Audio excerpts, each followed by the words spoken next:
E embora seja mais comum na fase adulta, o bruxismo também pode surgir durante a infância, principalmente em crianças de até 6 anos de idade. E é sobre esse assunto que a gente conversa com o cirurgião dentista Caio Borelli. Boa noite. Explica pra gente, doutor, o que é o bruxismo. Boa noite, Valéria. Um prazer poder participar do programa. O bruxismo é uma parafunção, é o ato ou de apertar ou de desgastar, de ranger os dentes. Lembrando que o bruxismo, no caso infantil, é de 2 aos 12 anos de idade e o pico, sendo mais comum o pico do bruxismo infantil, dos 5, 6, 7, 8 anos, que é quando há a troca dos dentes permanentes, dos dentes de leite, descidos, para os dentes permanentes. E as causas também têm um fator emocional, né? A gente agora viu que as crianças, né, ficaram bastante afetadas em relação a essa pandemia, né? Ficaram longe da escola. Isso pode ter contribuído de alguma forma para a incidência, né, do bruxismo nas crianças? Com certeza. É válido lembrar que o bruxismo, ele é o hábito de ranger e apertar, como a gente comentou, dos dentes, mas ele pode ser feito durante o dia, diurnamente, né? Durante o dia, à tarde, como também durante a noite. Durante o dia, é mais relacionado à ansiedade, ao estresse. É válido lembrar que durante a pandemia, as crianças ficaram com acúmulo de energia dentro das suas casas, né? E óbvio que durante a noite o bruxismo noturno está um pouco relacionado principalmente também com a higiene do sono, de como aquela criança se prepara para vir a dormir. As causas principais do bruxismo, como você comentou, então a gente pode falar de um bruxismo transitório, onde a criança apresenta febre, onde a criança toma algum medicamento quimioterápico, antidepressivo, e após o uso desses medicamentos o bruxismo some. Isso é um bruxismo transitório, ou um bruxismo onde a gente precisa de fato investigar, que aí está relacionado ou problemas respiratórios, que pode ser de amígdalas grandes, né?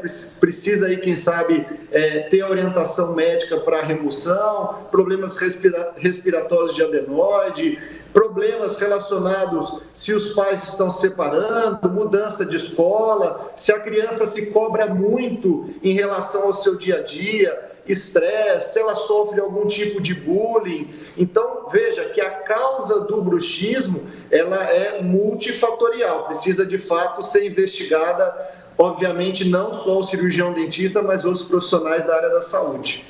E como é feito o tratamento? O tratamento pro profissional odontólogo, pro cirurgião dentista, é feito através de placas de bruxismo, né, para evitar um desgaste maior, para evitar a fratura. Tem crianças que têm cefaleia, pode-se usar também, hoje usa-se o Botox, para ajudar nesse tratamento também e aliviar essa tensão muscular do músculo masseter, que é o músculo mais potente do nosso corpo humano. E lógico que o tratamento de fato do bruxismo é a gente descobrir a etiologia, a causa, através de uma anamnese. Se for ansiedade, se for estresse, procurar investigar isso e tentar através de uma terapia, através de um médico, de um psicólogo. Se for da higiene do sono, investigar como é que está o sono da criança. A criança fica muito no telefone antes de dormir, a criança tem algum procedimento, atividade excessiva à noite. Então, lógico que a causa está relacionada a esses fatores aí e o tratamento da mesma forma.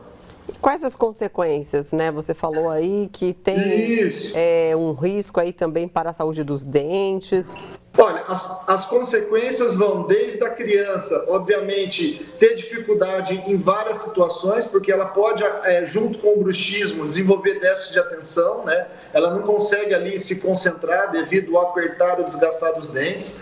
É interessante a gente fazer a anamnese e ver se, de fato, esse desgaste dos dentes está atingindo a segunda camada do dente, que chama dentina, podendo vir futuramente a desenvolver sensibilidade, dor, precisar, quem sabe, até em casos de dentes de leite, fazer o tratamento de canal, ou quando ocorre uma fratura, onde a criança acaba perdendo o elemento dentário, cefaleia, se a criança morde, né, faz a consequência, ela morde a bochecha por dentro, né, da boca. Então, são várias os números das consequências que podem acontecer com o bruxismo infantil, assim como também problemas na região aqui cervical. E existe alguma maneira de prevenir essa doença? Olha, com certeza existe. Se a gente conseguir ali entender, se for o fator emocional, lembrando que o bruxismo ele tem a ver, tudo a ver, na verdade, com o sistema nervoso central, né?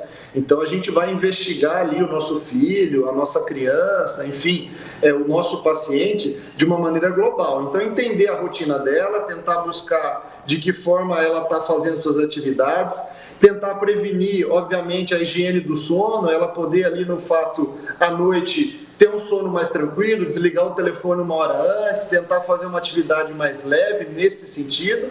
Se for de origem respiratória, cuidar ali, procurar um otorrino laringologista. Se for de origem ansiedade, bullying, estresse, algo nesse sentido, procurar um psicólogo, um psiquiatra e etc. Obrigada pela sua participação aqui no SP Record e uma ótima noite. Eu que agradeço, boa noite.